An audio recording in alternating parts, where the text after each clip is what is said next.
Welcome to the debate. Our source material today takes us right into the heart of London's very competitive West End commercial property market. We're comparing two distinct visions of what a premium contemporary workspace really is. That's right. We're focusing on two specific listings. One is the Parcels Building on Bird Street in Mayfair, which is priced at £1,200 per calendar month. And the other is a modern, recently refurbished space on Tottenham Court Road, Fitzrovia, which comes in a bit lower at £1,000 per month. So the central question we're facing is, a strategic one for any business. Which of these two actually provides the superior set of features and location? Which one represents the highest quality modern workspace experience? Exactly. And I'll be arguing that the enduring prestige, the strategic location, and the unique architectural features of the Mayfair location fundamentally justify its position as the superior choice. And I'm going to argue that the Mayfair listing represents a kind of prestige tax, a premium you pay for a brand that frankly doesn't translate into daily operational efficiency or employee welfare. The Fitzrovia location, at a significant 17% discount, offers superior functional amenities, guaranteed tech infrastructure, and I think far better overall value for a modern workforce. My position is really rooted in the strategic necessity of corporate image and the non-replicable value of a location like that. The £1,200 price point isn't arbitrary. It is the cost of exclusivity. Prime Mayfair, seconds from Oxford Street, right opposite the iconic Selfridges. That provides an external signal that no amount of internal amenities can really replicate. And the Bird Street space itself, housed within the transformed 1950s Parcels Building, it offers facilities that are essential for a high-end corporate presence and, high-impact client hosting. The evidence is clear. You've got a staff reception, a double-height event space, and most critically, an interconnected southwest-facing terrace. It offers beautiful sunsets over the West End. This isn't just an office, it's a place to host. And a 1-minute walk to Bond Street Tube just seals its claim. See, I reject that premise. I reject the idea that corporate image, defined by an exclusive postcode, automatically equates to superior quality for a contemporary business. While Mayfair focuses heavily on, let's be honest, occasional high-impact moments, the Tottenham Court Road listing for £200 less per month focuses on sustainable daily operational quality. But that's not the Quality in a modern context is defined by utility. The Fitzrovia space explicitly lists crucial wellness provisions: a dedicated gym, showers, which are essential for commuters, and the progressive policy of pets allowed. Operationally, the infrastructure is guaranteed with fiber internet explicitly listed. We're talking about guaranteed essential functionality in a bright, open-plan space. When you compare this employee-centric feature set with its logistical superiority, access to TCR, Good Street, and Oxford Circus, it becomes the demonstrably better choice for the 99% of the time the business is focused on internal production, not external staging. I have to disagree with the premise that transit density or internal amenity checklists outweigh the strategic advantage of high-end proximity. The value of a prime Mayfair address is fixed. It appreciates. It is a permanent asset. Bond Street, just 60 seconds away, isn't just a tube station. It is the nucleus of London's high-value district. Your focus on multiple tube lines suggests an optimization for employee catchment at the expense of client access and overall environmental quality. That analysis focuses far too narrowly on the client side of the equation. Logistical superiority for your workforce is not a secondary concern. It is a primary driver of talent retention. If your location is difficult for 80% of your staff to reach, you incur hidden costs: stress, delays, retention issues. The Tottenham Court Road location services 4 major lines. This superior transit matrix allows for a wider, more diverse talent pool. And frankly, the environment is richer. Bloomsbury offers an array of affordable, diverse lunch options, casual meeting spots, a vibrancy that stands in stark contrast to the highly exclusive, almost sterile retail environment around Bird Street. I'm not sure I'd call it sterile. The former fosters daily life. The latter, it seems to me, fosters only transaction.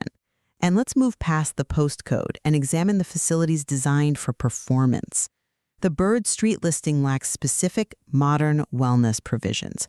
You mentioned break areas, but they are no substitute for an explicit gym and showers. In today's corporate environment, investing in employee health is paramount. These are not checkboxes. They are essential infrastructure. I'm not convinced that a small internal office gym, the size and quality of which are not specified, by the way, supersedes the strategic asset of that event space.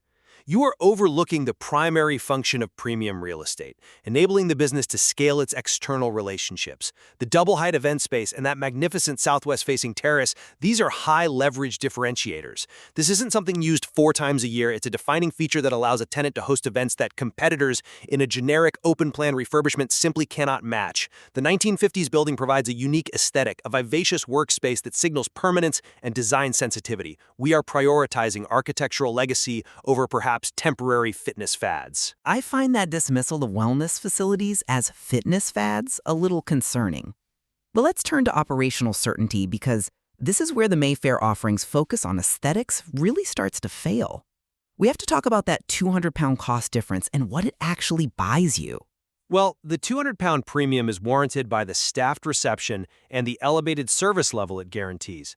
This isn't just an attractive face for visitors. It implies security protocols, sophisticated visitor management, and a reduced administrative burden on the tenant's own staff. The security and seamless hospitality provided by dedicated reception personnel in a Mayfair setting easily justifies that fee. Okay, that's an interesting point about security, but you are framing the benefit through a prism of hospitality, not operational necessity. Let's look at risk mitigation through the lens of technical infrastructure. The Tottenham Court Road listing explicitly guarantees key features like fiber internet and furniture included. Fiber internet is the non-negotiable spinal cord of any modern enterprise. What kind of service level agreement, what SLA comes with the Mayfair space? Well, I think it's implied. The listing only says tech-enabled meeting rooms. That could mean anything. I would argue that a guaranteed high-capacity fiber connection is a far higher priority than a beautiful sunset terrace. You're assuming that premium Mayfair spaces don't have the requisite connectivity.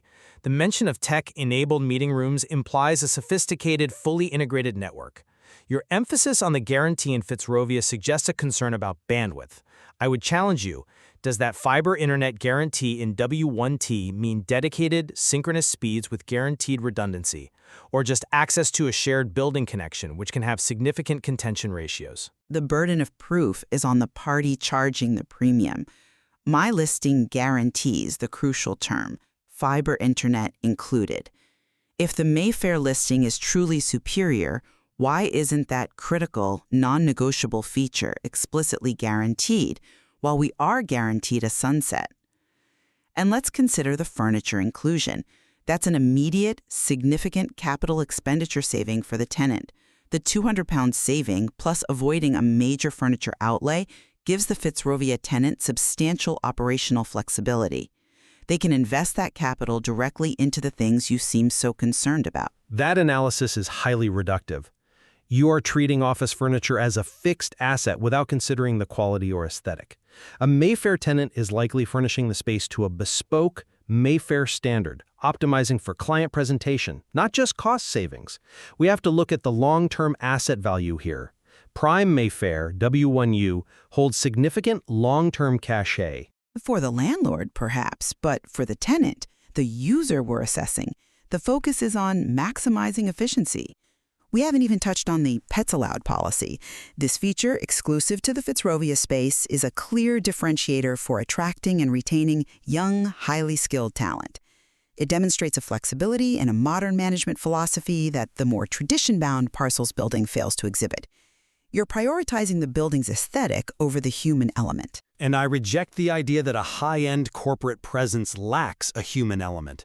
It focuses on attracting a specific clientele and employee profile, one that values sophistication, privacy, and high-impact events. The architectural character provides crucial differentiation against what is, by definition, a recently refurbished, highly standardized open-plan space in Fitzrovia. I disagree.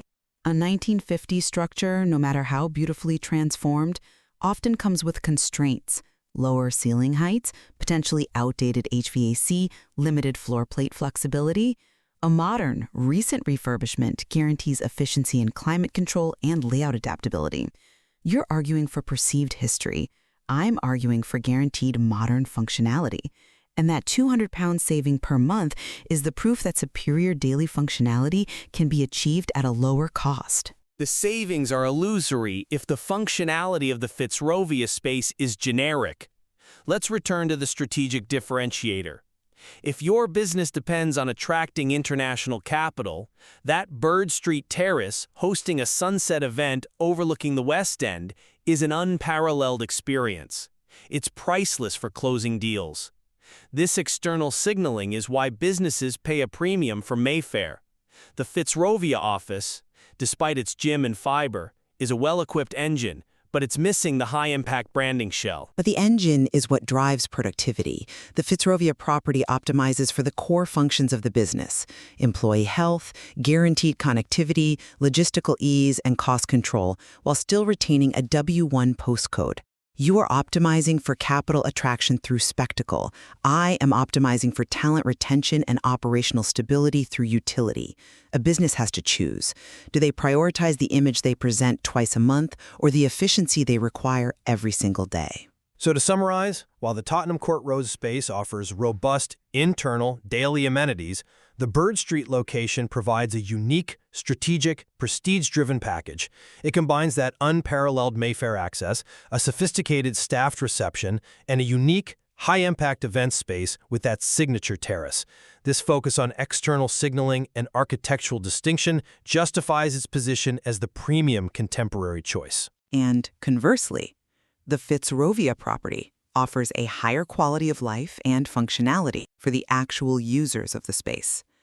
It explicitly includes crucial wellness facilities and essential operational guarantees like fiber internet and furniture, all at a 17% lower price point.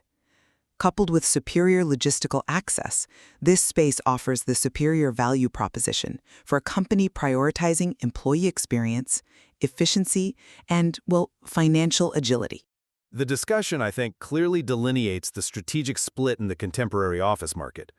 Two high-quality spaces, both claiming to be modern, but prioritizing fundamentally different aspects of the workspace experience. Indeed.